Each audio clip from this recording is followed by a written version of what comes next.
हम तो जान रहे थे जब ये बात कहा था 28 जनवरी 2024 को कि जनता दल यूनाइटेड खत्म हो जाएगी, लेकिन 2024 में एनडीए को, खासतौर पे बीजेपी को जो 400 सीट का जो बात करती थी उसके अनुकूल उनका रिजल्ट नहीं आया, इसलिए 1 साल डिले हो गया, वरना पहले ही खत्म कर देता। आप उस स्टेटमेंट को उठा के देखिए। और चुनाव के दौरान भी हमने कई बार बोला है कि इनको ये लोग रहने नहीं देंगे। सदन में कई बार हम लोगों ने बोला है, पूरा सिस्टम जो है हाईजैक कर रखा है। आपको पहले से उम्मीद थी कि ऐसा होने वाला है इनके साथ? हाँ, वो एकदम, हम तो शुरू से बोलिए ना, हम आपको तो तारीख गिना रहे कब कब हम बोले हैं। आप जरा उठा के उसको भी देखिए। और भाजपा जिसके साथ रही उसको खत्म करने में लगी रही है। इसका एग्जाम्पल एक है महाराष्ट्र में, अगर देखा जाए तो भी हमने इसलिए कहा था कि महाराष्ट्र में जो हुआ, सिंधे जी को आगे करके फिर जो है भाजपा ने अपना मुख्यमंत्री बनाया, तो उसी को रिफाइंड तरीके से बिहार में इन लोगों ने काम किया। काम वही किया, तरीका अलग। इसमें बीजेपी की या कह सकते हैं कि जेडीयू के ही कई नेताओं के नाम आ रहे हैं जो उनके कार्यकर्ता हैं, चिल्ला रहे हैं, तो क्या आपको क्या लगता है? देखिए, कुछ सब जान रहे हैं। हमारे प्रदेश अध्यक्ष भी कहते हैं कि 3.5 आदमी हैं वहाँ। अब 3-4 उधर हो, जो लोग भाजपा के सामने मस्तक हो गए हैं, कुछ लोग भाजपा से जो आए हैं वो तो बर्बाद कर दिए इनको। उनके बेटा को लगता है सर आगे बढ़ाएंगे बीजेपी, और जो भी वो कहा जा रहा है कि निशांत कब आएंगे बिहार? देखिए, निशांत को तो बहुत पहले आ जाना चाहिए, लेकिन जो 3.5 लोग हैं वो लोग आने नहीं दिए। कई लोग ऐसे हैं पार्टी में और पार्टी के बाहर ब्यूरोक्रेट्स हैं जिनका नाम आप खुलेआम लेते थे कि यही लोग पार्टी को हैंडल कर रहे हैं, तो अब उनका क्या होगा जब नीतीश जी चले जाएंगे? अब आप देखिए आगे, अब देखिए क्या लूट मचता है बिहार में, किस हिसाब से भाजपा के लोग जो है बिहार को बर्बाद करेंगे। ऐसे ही अपराध इतना बढ़ा हुआ है जब से बीजेपी के हाथ में गृह मंत्रालय आया। भ्रष्टाचार बढ़ा हुआ है। सीएजी का रिपोर्ट उठा के देख लीजिए, 70,000 करोड़ का कोई हिसाब किताब नहीं है। इस बार जो सीएजी का रिपोर्ट आया उसमें कहीं तालमेल ही नहीं है। कहाँ है वो पैसा? तो बिहार के लोगों ने बर्बाद कर दिया। अब आगे की लड़ाई आप लड़ने के लिए तैयार है क्योंकि नीतीश कुमार को एक समाजवादी ना, हम लोग एकदम लड़ेंगे भाजपा के खिलाफ। हम लोग हमेशा उसके विचारधारा के खिलाफ रहे हैं और लड़ेंगे, उनको हराएंगे। आज नामांकन तक के देखना चाहिए। नीतीश कुमार जी यदि नामांकन भरते हैं तो निश्चित रूप से बिहार के राजनीति में परिवर्तन होगा।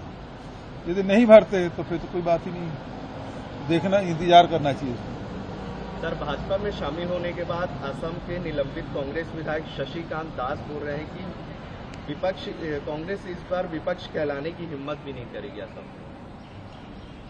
और हेमंता का जितना चाबी भरा है ना उतना वो बोल रहे हैं। बिहार की राजनीति में बड़ा उलटफेर, उथल पुथल अचानक से कल दोपहर बाद से देखने के लिए मिल रहा है। अब आदरणीय मुख्यमंत्री श्री नीतीश कुमार जी को इतना जल्दी चुनाव के बाद बीजेपी सल्टा देगी, इसका अनुमान किसी को नहीं था। और लेकिन लगातार हमारे नेता श्री तेजस्वी यादव जी, हम लोग कह रहे थे कि बीजेपी जेडीयू को बर्बाद कर देगी, आदरणीय नीतीश कुमार जी को मुख्यमंत्री की कुर्सी से बेदखल करेगी। वही दिख रहा है। अब तो जेडीयू के अंदर जो लोग हैं, अब उसमें बहुत सारे हैं जो बीजेपी से भी मिले हैं, बहुत सारे हैं जो चाहते हैं कि नहीं नीतीश जी रहे।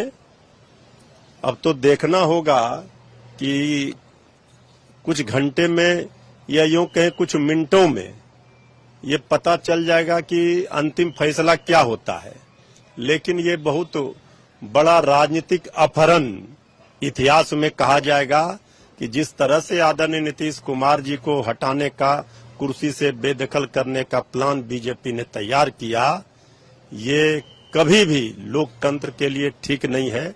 अब ये तो स्पष्ट दिख रहा है कि सहयोगी दलों के साथ क्या रवैया रहता है भाजपा का। वहां भी किया महाराष्ट्र में सिंधे जी के साथ, कई अपने घटक दलों के साथ किया है। तो अभी भी बिहार में राजनीति के जो संभावनाएं हैं वो सारे द्वार खुले हुए हैं। ऐसा नहीं है कि आज आदरणीय नीतीश कुमार जी ने नॉमिनेशन कर दिया राज्यसभा के लिए तो यहीं पर राजनीति दी एंड होगी, अभी तो शुरुआत होगी और बहुत कुछ राजनीतिक करवट लेगा। क्या होता है क्या नहीं होता है इस समय पर पता चलेगा।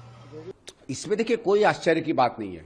ये तो कांग्रेस बार बार कहती थी कि जो रवैया रहा है भारतीय जनता पार्टी का साथी दलों के साथ क्षेत्रों में, वो धीरे धीरे उन क्षेत्रों को, पहले उन पार्टियों को या उन लीडरों को बिल्कुल चूस लेना, जब वो कमजोर हो जाएं उनका तब तक चेहरा इस्तेमाल करना जब तक चुनाव के लिए जरूरत है, और फिर अलग कर देना।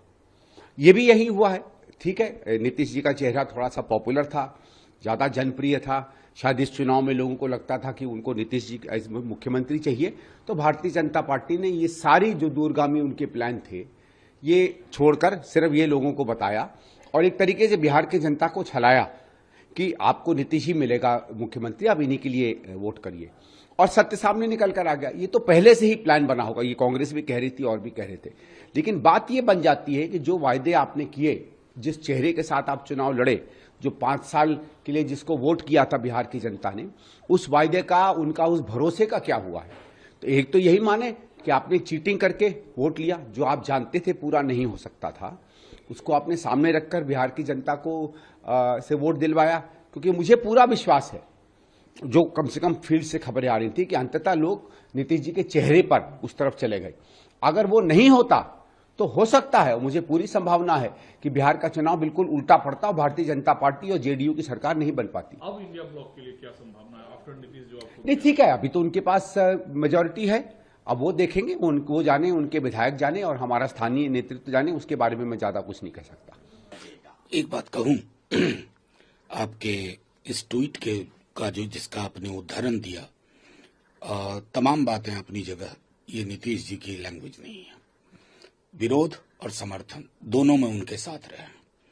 ये दिल्ली में लिखा गया ट्वीट, मतलब कितना बचकाना लगता है ये सुनना भी।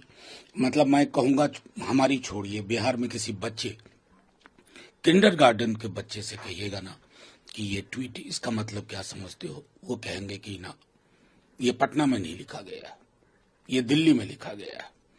मतलब ये कोई बात हुई? लॉन्गेस्ट सर्विंग चीफ मिनिस्टर, और मैं राज्यसभा में जाना चाहता हूं। और अभी जो मैं विजुअल्स देख रहा हूं, लोग पचा नहीं पा रहे, खास करके इनका जो कोर आधार समूह है, उनको लग रहा है कि ये पूरा का पूरा किसी ने कॉम्प्राडोर की भूमिका निभा दी है, किसी ने या कुछ लोगों ने मिल करके। तो जाहिर तौर पर अगर भाजपा को लग रहा है कि आज तीसरी हो गई, उन्होंने शिंदे साहब वाले वर्जन में काफी इंप्रूवमेंट करके बिहार में एक नया संस्करण लाए हैं, जिसको मैंने आपके माध्यम से पहले कहा था, मादुरो वर्जन, देसी वर्जन ऑफ मादुरो। लेकिन इसकी गूंज, इसकी इम्प्लीकेशन कई वर्षों तक रहेंगे। रही बात हमारी लीडरशिप की, हमारी पॉलिटिकल एंटिटी की, तो हम संघर्ष करेंगे, आमने सामने की लड़ाई है।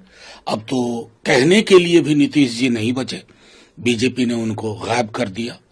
और ये क्षण ऐसा है जिसमें आपको मैं एक बात कहूं कि बिहार की धरती में इस तरह के प्रयोग महाराष्ट्र की तरह सफल हो जाएंगे, इसमें मुझे शंका है।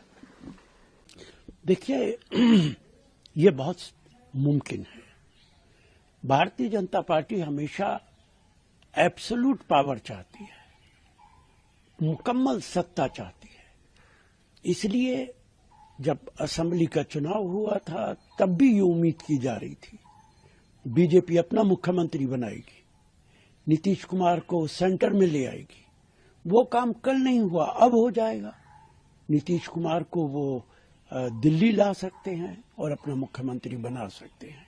ये भारतीय जनता पार्टी की हमेशा स्ट्रेटेजी रहती है। दूसरे पॉलिटिकल पार्टीज को तोड़ा जाए, अपनी सरकार बनाई जाए, दूसरे नेताओं को छोटा कद किया जाए, अपने नेताओं के कद बढ़ाया जाए, तो बिहार के अंदर भी ये हो सकता है। लेकिन जो कहा जा रहा है कि नीतीश जी तो राज्यसभा जाएंगे, बेटे निशांत हैं, उनको डिप्टी सीएम दिया जा सकता है बिहार में। भारतीय जनता पार्टी तो परिवारवाद के बहुत खिलाफ है, तो ये कैसे संभव है? क्या अपनी नीति बदल दी? अगर ऐसा होता है तो निश्चित तौर से अमित शाह जी और नरेंद्र मोदी जी से पूछा जाएगा ये सवाल कि परिवारवाद की मुखालफत करते करते आप तो परिवारवाद को हवा देने लगे। दुनिया के जो है ना रास्ता दिखाने वाले तथागत बुद्ध और बोधि से तो बाबा साहब और तमाम महापुरुषों को मैं पहले नमन करता हूं, और आदरणीय जन नायक राहुल गांधी जी को हम खासकर हम जो अम्बेडकरवादी बुद्धिस्ट या समतावादी लोग हैं उसको नेता नहीं मानते। उनको हम बाबा साहब ज्योतिबा फुले और इस देश के समाज सुधार को बुद्धा जैसे जो विचार उनको हम मान के आगे चले हैं, और हम कभी भी अपना नेता बनने के लिए जो है शायद हम जो बाबा साहब नहीं होते थे हम ना होते, तो इसलिए आश्चर्य है नीतीश कुमार जी मान कैसे गए, और इससे क्या होगा, जनता दल यू तो कमजोर होगा ही, हो सकता खत्म हो जाए। दूसरा जो इकोनॉमिक बैकवर्ड कास्ट ईबीसी है बिहार में, जो डोमिनेंट कास्ट है जैसे यादव हैं, उनके विरुद्ध इन्होंने ईबीसी एक ग्रुप बनाया। उनके लिए क्या किया इन्होंने, हालांकि उस समय भी नहीं कुछ किया। प्राइवेटाइजेशन हो रहा है, नौकरियां नहीं हैं, और गवर्नमेंट स्कूल्स के स्टैंडर्ड खत्म हो गए हैं, 90,000 से ज्यादा स्कूल बंद हो गए हैं। तो अति पिछड़ों के लिए भी क्या किया, कुछ नहीं किया। अब तो और कोई मौका ही नहीं, तो क्या मजबूरी रही है। और तो मैं समझता हूं कि अगर यहाँ एमपी बन के आते हैं, इससे अच्छा कुछ न रहे हो, ज्यादा बड़ा सम्मान होगा। तो मुझे लगता है कोई या तो उनके मानसिक स्तर पर कोई गड़बड़ी है। एग्री कैसे हुए, और मैंडेट किसके नाम पर आया है? मैंडेट तो नीतीश कुमार जी के नाम पर आया है। तो अपने मैंडेट जो देने वाले उनको भी धोखा दे रहे हैं, एक तरह से धोखा दिया। जो इन्होंने चीफ मिनिस्टरियल कैंडिडेट को देख करके वोट दिया उनको धोखा दिया, और इकोनॉमिक बैकवर्ड कास्ट जो ईबीसी है उनको धोखा दिया।